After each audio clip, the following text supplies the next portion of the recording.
Hey there, Sifu Slim here, and I have an important message to you today about sun on the skin and what it does and the marks that you get from the sun. So, first of all, an important disclaimer. The information on this post has not been evaluated by the Food and Drug Administration or any other medical body. We do not aim to diagnose, treat, cure, or prevent any illness or disease.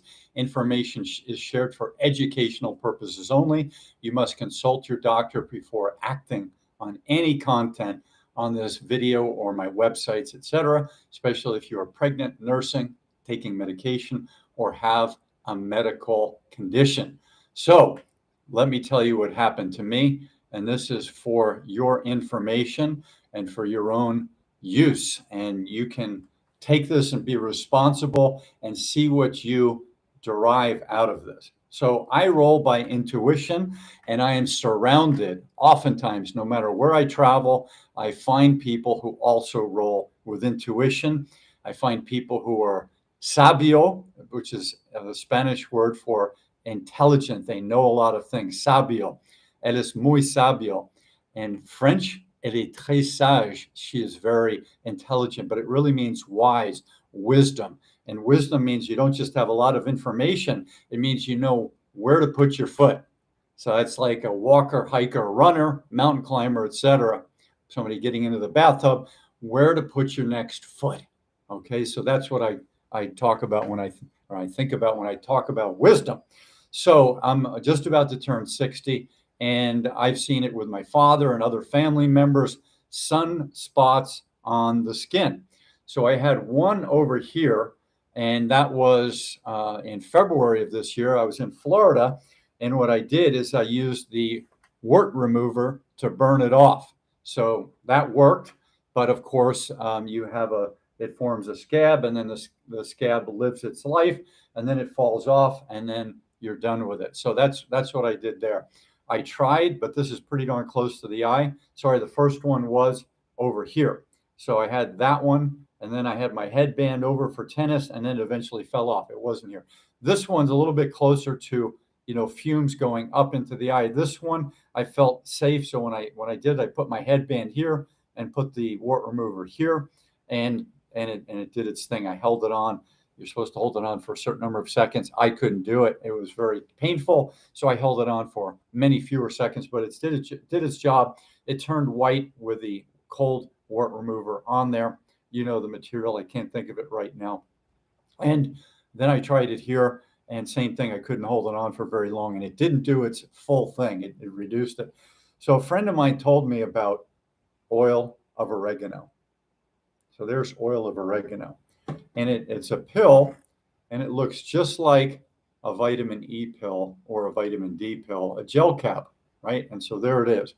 And so without much further ado, I'm going to read to you a couple of things that I wanted to share that comes from a really cool website called oreganoessential.com. So it contains carvacrol, an active ingredient.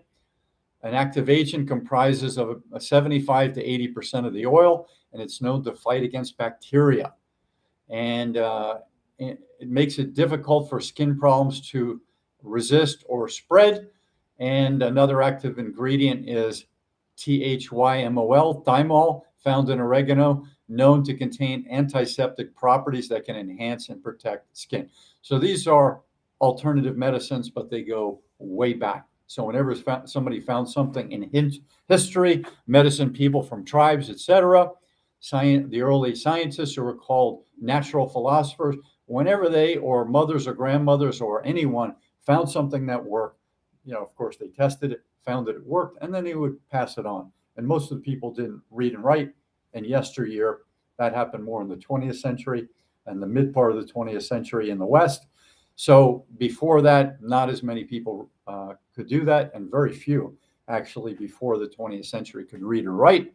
So they were illiterate, and they were not numerate. They couldn't add things, they couldn't write things, so therefore they couldn't put things down, except for people who use beads, like in Asia and Arabic countries. So there were different ways people could count and add things up. before they can read and write. But a lot of people still couldn't. So oil of oregano, I want you to read this website and read other websites before you test anything that I'm going to share today. So it says you want to cut this oil because it's a hot oil. Oil of oregano is known as a hot oil. It can burn your skin. Again, it can burn your skin.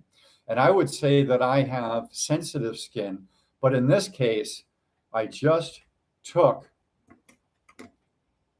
something sharp like this, and then I pierced it, and then I put it on, and I let it sit. And I did that twice a day, and I've been doing that for about 10 days, and this sunspot has reduced substantially.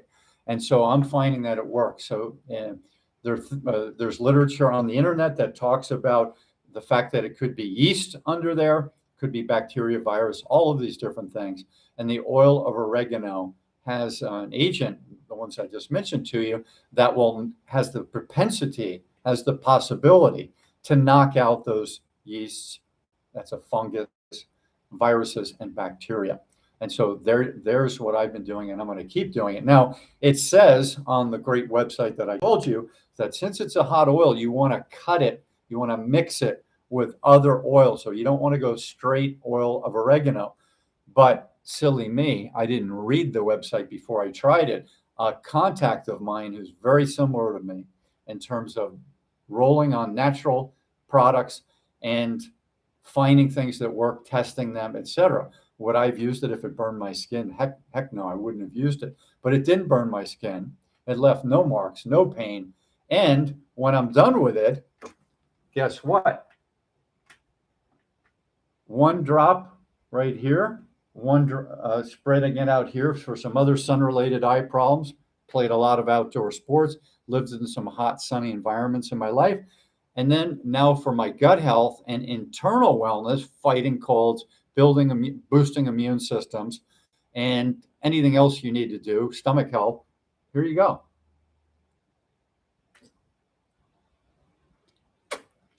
There you have it. Take that down and see what it does for you. Now, of course, if you have any reactions to it, you wouldn't want to do that. If you're compromised in any way, if you're fearful in any way, I wouldn't do it. I would not do it. You have to be mind, body, and spirit, and karmically, if you believe in that, open to this type of thing. And then you have to go easy. And I would do what they say to do on the website, which is cut it and try it there. And if you've got some skin issue in another part of your body, you just want to test it.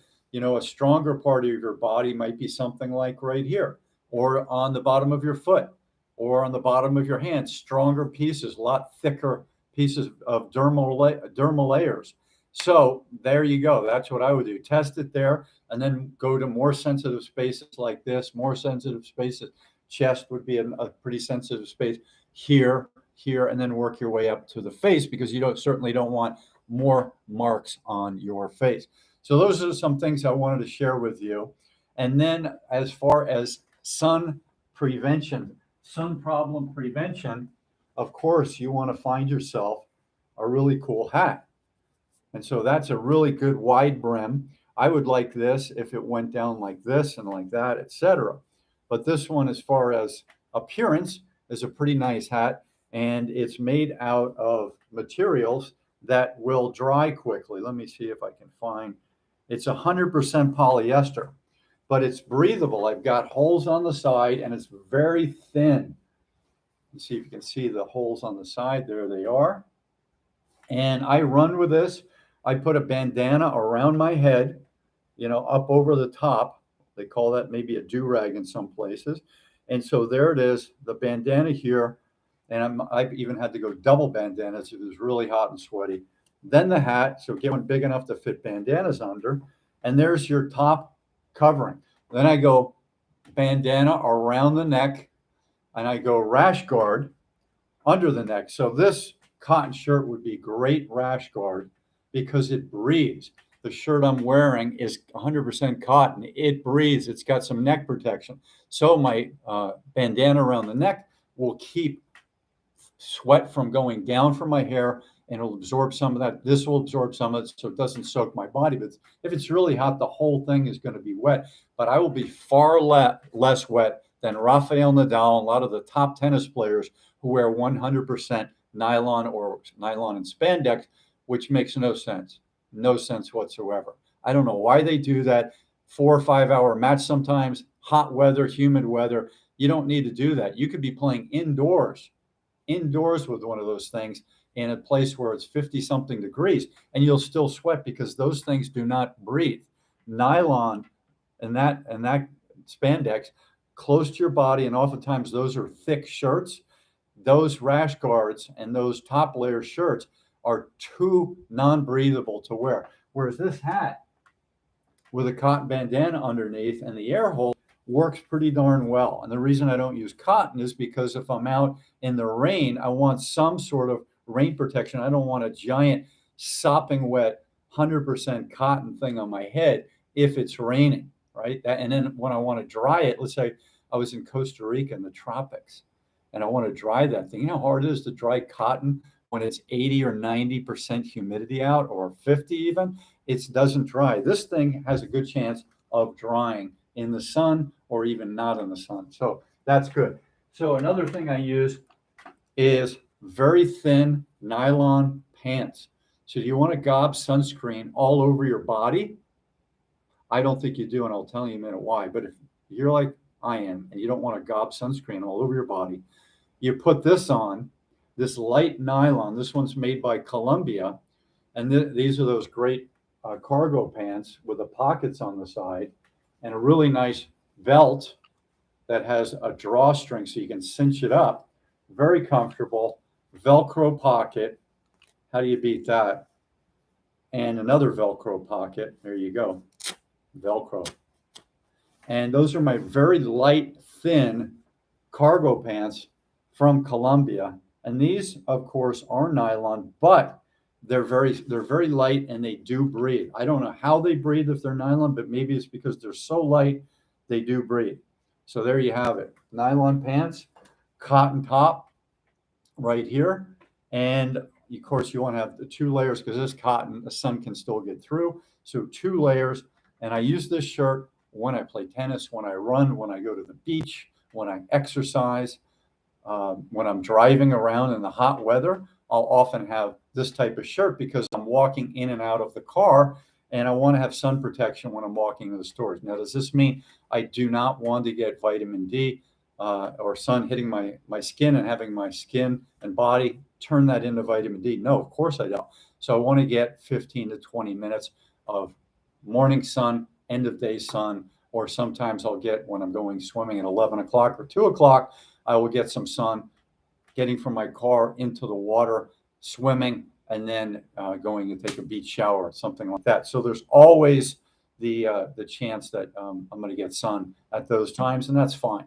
But I certainly don't want to get 2 hours of sun when I'm playing tennis, or an hour and a half when I'm outside doing a workout run or a 3-hour bike trip or hike. I don't want sun for that long, and I certainly don't want midday sun. That's too darn powerful. And I'm a Northern European, so I can absorb enough vitamin D in about 20 minutes in the warmer months of the year in a place like California or Spain or Central or South America. That's all I need, 15 to 20 minutes being a Caucasian, a Caucasoid, as it were. So there you have that. Now, sunscreen. Really important thing, sunscreen. I learned a long time ago, only put things on your body and your hair and in your mouth that you can swallow and eat and process with the digestive tract. That's the only thing you want to put on your skin. Is that easy to do? No, it's not easy to do. You can't drink and eat most of the shampoos that are available, even the health conscious shampoos. And the same with the skin cream. You can't just put that on a tablespoon and put that in your mouth and eat it. But it gives you an idea of what you want to put on your sun, because 60+% of everything we put on our sun gets absorbed by our system, goes into our digestive tract, gets processed. Some of it goes into our bloodstream, and then it gets processed out. How unhealthy would it be to put a lot of bad sunscreen and bad makeup and bad substances on the surface of our skin or in our mouth in terms of mouthwash and toothpaste. Not a good place to put those things. So you can read up more about that, and you can take a look at my books for more information. One good book on a wellness action plan, how to live like hunter-gatherers in the modern era. You could take a look at Sedentary Nation, and that's available on Amazon. My other books are there as well. The Aging Athlete, great book about athletes before, during, and after their high performance years. And Are You Raising a Child Athlete? Question mark. Or just Raising a Child Athlete? Question mark. Things you need to know. So that's coming out soon, and I hope you enjoy those. I'm Sifu Slim. Please leave your respectful and helpful comments below, and I look forward to hearing from you, and I'll answer any questions that I'm able to. I'm Sifu Slim. Have a great day. All the best in health, happiness, and wellness. Aloha.